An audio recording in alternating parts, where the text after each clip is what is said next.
When I was in elementary school, I remember thinking back then that once I had finished my spelling test, I'm just going to forget a lot of the words come Monday. I mean, there was really no context in terms of the spelling words. They were just a random set of words that the teacher gave on Monday, and we took the test on Friday. So, there really wasn't any real incentive for learning these words. They weren't used in any reading or writing assignments, so to speak of. So, which begs the question, how do children actually learn to spell? Well, more on that in a moment.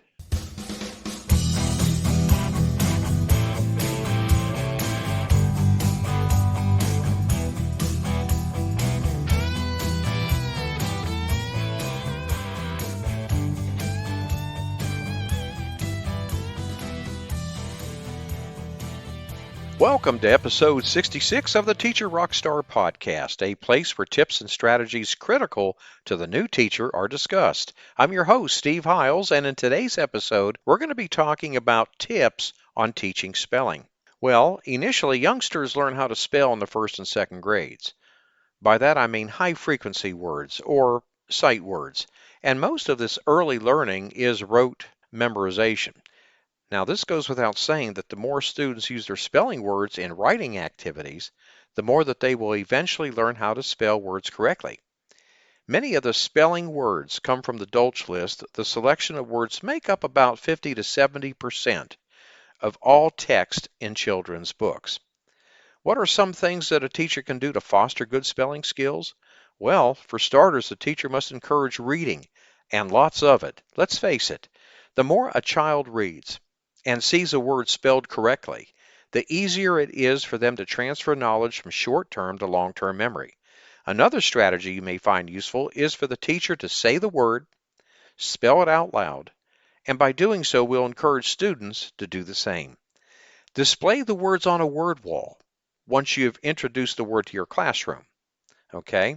Now, if practical, put up as many words as you possibly can on your bulletin board, and eventually, over time, will transfer to active knowledge.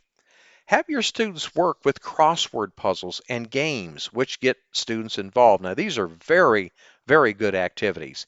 Games such as Hangman are even better because it incentivizes kids to spell the word correctly in order to win. One more thing can be a great help to practice spelling is touch typing. Basically, students type and spell the words over and over again until they learn how to reach the keys for letters they represent. Let's address why spelling is important. Correct spelling is in fact important. Research conducted by the National Commission on Writing for American Families, Schools, and Colleges reported that 80% of the time an employment application is doomed if it is poorly spelled. Here are other examples where spelling is very important. Writing so others can read and understand. Looking up words in a dictionary. Filing alphabetically, and more. Before continuing, let's pause for a word from our sponsor. Would you like to supercharge your classroom management skills? Well, if you're a brand new teacher, a student teacher, or perhaps you're a teacher returning back to the classroom, the Teacher Rockstar Academy course is for you. Gain the confidence, the skills you'll need to crush it on day one and beyond. Enroll now at teacherrockstaracademy.com. That's teacherrockstaracademy.com. So invest in yourself. I assure you this will be a most transformational experience. Okay, moving on. Spelling is important when it comes to reading. Research says that learning to spell and learning to read are closely connected. They rely on much of the same underlying knowledge, such as relationships between letters and sounds. Spelling is also important when it comes to writing. Research also points out a strong relationship between spelling and writing. Writers who must think too hard how to spell use up valuable cognitive resources needed for higher levels of composition. Spelling needs to be explicitly taught. The big takeaway here is that one can't assume just because students are making progress in reading that spelling does not need to be taught. That's absolutely not true. In a longitudinal study conducted by Scientific Studies of Reading in 2005 found students' growth in passage comprehension remained close to average from first through fourth grade. Their spelling scores dropped considerably by third grade and continued to decline in fourth grade. Let's take a look at some spelling strategies.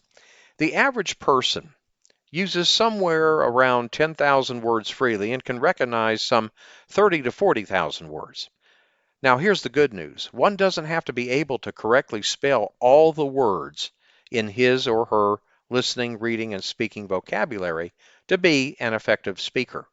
A basic vocabulary of 2,800 to 3,000 words should form the basics of spelling instruction.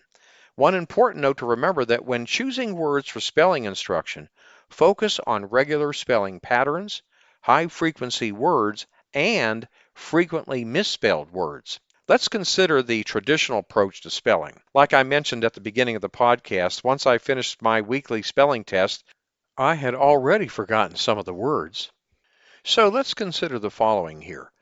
Rote memorization is not an effective way to learn how to spell. With traditional spelling instruction, students are passive learners. Quite frankly, with this type of instruction, spelling is very, very boring. Another point. Also, every child is given the same list of spelling words to study, whether they are being challenged or not. Using this method of instruction, only a few kids' needs are actually being met. Before we continue on, here's another quick word from our sponsor. Imagine having access to educational products, instructional videos, top-rated teacher podcasts, and articles all worth over $1,000 for just pennies a day. Wouldn't that be awesome? And you know what the best part is? You get a 7-day free trial. So really, what do you have to lose? Go check it out. Take a look around. Go to myteachermembership.com. That's myteachermembership.com. I will be adding more products each and every month, and you're going to love being part of this teacher membership community. Okay, let's move forward here. I want to talk about a great alternative to the traditional approach to spelling. I know for me personally, what I've found to be much more effective and interactive and way less boring is an instructional method called word study. This method of instruction is based upon ability levels, whereby addressing the needs of every student. This system is not based on the random memorization of words. A word study program is an approach that not only addresses word recognition, but vocabulary and phonics as well. In a nutshell, word study provides students with opportunities to investigate and understand word patterns in words. Students learn that spelling patterns exist and that these patterns help to explain how words are spelled, read, and written. The cycle of instruction might include, but not limited to, the following word study activities. Choosing words for students to sort. Have students find the pattern in their reading and writing. Activities to help students relate the pattern to previously acquired knowledge. Illustrating the word. Naming a synonym or antonym for each of the words. Use the word in a sentence.